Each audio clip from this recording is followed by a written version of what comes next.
Hello dear students, welcome again to you to can learn English. আশা করি তোমরা সকলে ভালো আছো এবং সুস্থ আছো। তো যথারীতি আমি চলে এসেছি ইংলিশ অনার্স সেকেন্ড ইয়ারের জন্য আরেকটি নতুন ভিডিও ক্লাস নিয়ে। আর এই ভিডিও ক্লাসে আমি আলোচনা করব ফাইনাল এক্সামিনেশন 2023 এর জন্য হিস্ট্রি অফ ইংলিশ লিটারেচার থেকে রোমান্টিক পিরিয়ডের উপরে কিছু ইম্পর্টেন্ট ব্রিফ, শর্ট এবং ব্রড কোশ্চেন্স নিয়ে। তো তোমরা জানো যে হিস্ট্রি অফ ইংলিশ লিটারেচার এটা হচ্ছে তোমাদের ফোর্থ পেপার, এবং এই পেপারে তোমাদের টোটাল 9টি এইজ রয়েছে। তো ইতোমধ্যে আমি 6টি এইজ থেকে ব্রিফ, শর্ট এবং ব্রড কোশ্চেন্সগুলো দিয়ে দিয়েছি, আশা করি সেগুলো তোমরা পেয়ে গেছো। আর আজকে আমি আলোচনা করছি রোমান্টিক এইজ নিয়ে। তো এই এইজ থেকে যে কোশ্চেনগুলো আমার কাছে ইম্পর্টেন্ট মনে হচ্ছে সেগুলো আমি তোমাদের সাথে শেয়ার করছি। তোমরা চেষ্টা করবে এই কোশ্চেনগুলোকে একটু গুরুত্বের সহিত পড়ে নিতে। আর ইতোমধ্যে আমরা introduction to drama, romantic poetry, এই দুইটা পেপারের উপরে যে টপিকগুলো আছে সেই টপিকের কিন্তু ইম্পর্টেন্ট ব্রড, শর্ট এবং ব্রিফ কোশ্চেন্স দেওয়া হয়ে গেছে। আশা করি সেগুলো তোমরা পড়ে নিয়েছো। তা চলো আমরা দেখে নিই রোমান্টিক পিরিয়ড থেকে আমরা কোন কোন ইম্পর্টেন্ট কোশ্চেনগুলো এবারে পরীক্ষার জন্য ভালো করে প্রস্তুতি নিব। তো প্রথমে আমি আলোচনা করছি ইম্পর্টেন্ট কিছু ব্রিফ কোশ্চেন্স নিয়ে। তো দেখো, এখানে আমি টোটাল 19টা ব্রিফ কোশ্চেন্স দিয়েছি। তো এর ভিতরে আমি প্রিভিয়াস সালে আসা কোশ্চেন থেকে শুরু করে আরো নতুন নতুন কিছু কোশ্চেন্স দিয়েছি, যেগুলো খুবই গুরুত্বপূর্ণ। কারণ কোশ্চেন সব সময় রিপিট হয় না, যেটা আমি প্রতিটা ক্লাসে বলে এসেছি। তো এবারও হয়তো রিপিট হওয়ার সম্ভাবনা কম থাকবে। হয়তো কোনো কোনো এজ থেকে রিপিট হবে, কোনো কোনো এজ থেকে রিপিট হবে না। তাই প্রিভিয়াস সাল সহ আমি যে নতুন কোশ্চেন্সগুলো দিয়েছি সেগুলো একটু ভালো করে পড়ে যাওয়ার চেষ্টা করবে। ওকে। তো দেখো, আমি এখানে স্ক্রল করছি, কারণ প্রত্যেকটা প্রশ্ন আমি রিড আউট করছি না, এতে সময় নষ্ট হবে। এছাড়াও আমাদের যে ওয়েবসাইট রয়েছে সেই ওয়েবসাইটে আমি এই পিডিএফ ফাইলটি দিয়ে দিব, সেটা তোমরা ডাউনলোড করে নিয়ে কিন্তু এই কোশ্চেনগুলো সহজে পড়ে নিতে পারবে। ওকে। এরপর আমরা ইম্পর্টেন্ট শর্ট কোশ্চেন দেখে নিই। তো এখানে আমি টোটাল 6টি ইম্পর্টেন্ট কোশ্চেন দিয়েছি। আর এই কোশ্চেনগুলোর মধ্যে আরো বেশি মাত্রায় ইম্পর্টেন্ট যেগুলো, সেগুলো আমি স্টার মার্ক দিয়েছি, সেগুলোকে তোমরা নোট করে সুন্দর করে পড়ে নেওয়ার চেষ্টা করবে। এরপরে দেখো ইম্পর্টেন্ট ব্রড কোশ্চেন্স। তো এখানে আমি 3টা কোশ্চেন্স দিয়েছি, 3টাকেই আমার বেশ ইম্পর্টেন্ট মনে হয়েছে। তো এই জন্য আমি 3টাতে স্টার দিয়েছি। আসলে সবচেয়ে গুরুত্বপূর্ণ আমার কাছে এর ভিতরে যেটা মনে হচ্ছে সেটা হচ্ছে প্রথম কোশ্চেন্সটি। ওকে।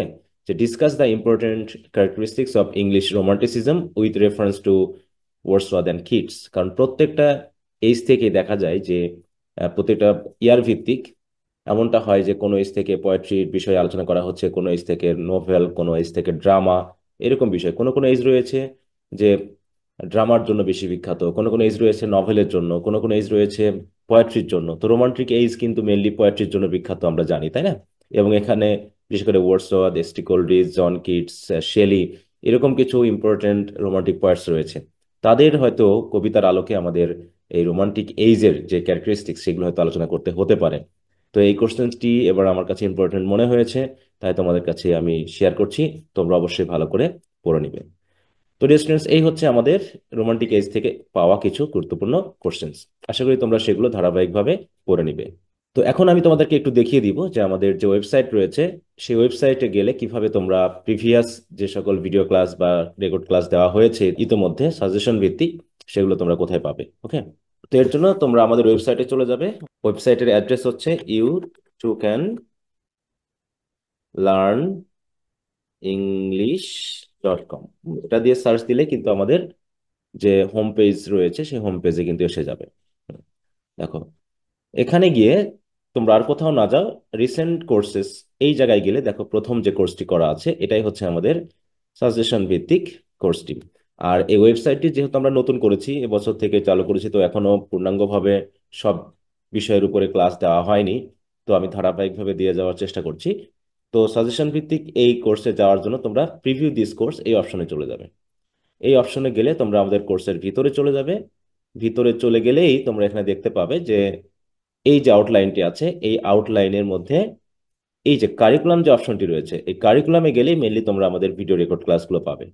তো এখানে আমি বিস্তারিত আলোচনা করবো না, জাস্ট তোমাদের একটি কথা বলবো যে প্রথম যে ভিডিও ক্লাসটি আছে এইটা তোমরা একটু ভালো করে দেখে নিবে। তাহলে পরবর্তী যে সকল ভিডিও ক্লাসগুলো আছে সেগুলো তোমরা কিভাবে দেখবে বা এই ওয়েবসাইটে কিভাবে সাইন আপ করবে এবং এই কোর্সটিতে এনরোল করবে তার বিস্তারিত এখানে দেওয়া আছে। যেহেতু আমার এখানে এনরোল করা আছে এই জন্য আমি সহজে যেতে পারছি। কিন্তু তোমাদের যদি এনরোল করা না থাকে এই কোর্সটিতে তাহলে হয়তো এই ক্লাসগুলো দেখতে পাবে না, এর জন্য তোমাদেরকে একটু এনরোল করে নিতে হবে। তো এনরোল করার বিস্তারিত নিয়ম এইখানে এই ভিডিও ক্লাসের মাধ্যমে দেখিয়ে দেওয়া হয়েছে। আর দেখো, ইন্ট্রোডাকশন টু ড্রামা, রোমান্টিক পোয়েট্রির এগুলোর ভিডিও ক্লাস দেওয়া হয়ে গেছে। হিস্ট্রি অফ ইংলিশ লিটারেচারের আমাদের নিও ক্লাসিক্যাল এজ পর্যন্ত দেওয়া হয়েছে। এরপর আমরা রোমান্টিক এইজ, ভিক্টোরিয়ান এইজ বা মডার্ন এইজ এগুলো ধারাবাহিকভাবে দিয়ে যাব। আমার কিছুটা দেরি হচ্ছে সময় ম্যানেজের জন্য আসলে। তারপরে বাকি যেগুলো আছে সেগুলোর যে ইম্পর্টেন্ট কোশ্চেন্সগুলো তোমাদের সাথে আমি শেয়ার করে দিব। তো স্টুডেন্টস, এইভাবে তোমরা যদি যাও তাহলে সকল বিষয়ের উপরে সাজেশন তোমরা এক জায়গাতে গুছিয়ে পেয়ে যাবে। তো আশা করি তোমরা বুঝতে পেরেছো। তো ডিয়ার স্টুডেন্টস, এই হচ্ছে আমাদের আজকের মতো আলোচনা। তো পরবর্তী ভিডিও ক্লাসে আমরা পরবর্তী যে এজ রয়েছে ভিক্টোরিয়ান এজ, সেই ভিক্টোরিয়ান এজ থেকে কিছু ইম্পর্টেন্ট ব্রিফ, শর্ট এবং ব্রড কোশ্চেন্স তোমাদের সাথে শেয়ার করব। তো সেই ক্লাসে তোমাদের সাথে আবার কথা হবে। এই কামনা নিয়ে আজকের মতো শেষ করছি। তো ভালো থাকো, সুস্থ থাকো, বাই।